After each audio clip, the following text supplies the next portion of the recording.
একেবারে ভাবুন তাহলে, যদি রেলওয়ে ট্র্যাক এভাবে জলমগ্ন হয়ে থাকে, এর মধ্যে দিয়ে ট্রেন কি যাবে?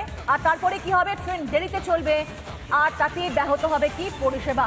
মানুষের একটা নির্দিষ্ট সময় যাওয়ার কথা থাকে, তারা চেষ্টা করেন, কিন্তু সেটাই ব্যাহত হবে। এই মুহূর্তে ফিরোজ হাকিমকে যখন নারাজের টাকার জন্য অ্যারেস্ট করেছিল, কলকাতার মানুষকে আমায় বাঁচাতে দিল না, কাঁদতে কাঁদতে, কলকাতাকে আমাকে বাঁচাতে দিল না, কলকাতাকে আমাকে বাঁচাতে দিল না। আর ফিরোজ হাকিম এখন কি করেছে? ওটা ছিল নাটক। কলকাতা বাঁচাতে দিল না, এটা ছিল নাটক। কলকাতায় মুসলিমীকরণ করতে দিল না, এটা হচ্ছে আসল পরিচয়। কিন্তু ছাড়া পাওয়ার পর তো সেই একই কাজ। গোটা কলকাতা কীভাবে মুসলিমীকরণ করতে হবে, পুরো জলাশয় বন্ধ করে সেখানে মুসলিম জনবসতি করে দিচ্ছেন, ড্রেন বন্ধ করিয়ে মুসলিম জনবসতি করেছেন। আর মমতা বন্দ্যোপাধ্যায় কী করেছে?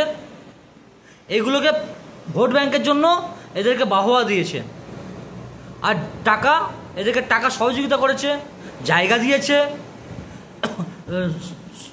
যে মানে প্রগতিশীল কাজ বন্ধ করে দিয়ে ভাতা দিয়ে বেরিয়েছে। আর আপনার ভাতার লোভ নিয়ে তো এটুকু তো সহ্য করতেই হবে, 2-4 দিনের ব্যাপার তো। নিন ভাতা, নিন ভাতা নিন, আর এটা সহ্য করুন, কোনো প্রবলেম নেই। 8 জন তো মরেছে, আগামী দিনে 8-8-এর জায়গায় 8,000 মরবে। আর যদি মুসলিম সংখ্যা বেশি হয়ে যায়, ওটা 8,000 নয়, পুরো যতটা যে কটাই হিন্দু থাকবে সে কটাই মরবে, নাহলে মুসলিমে কনভার্ট হতে হবে।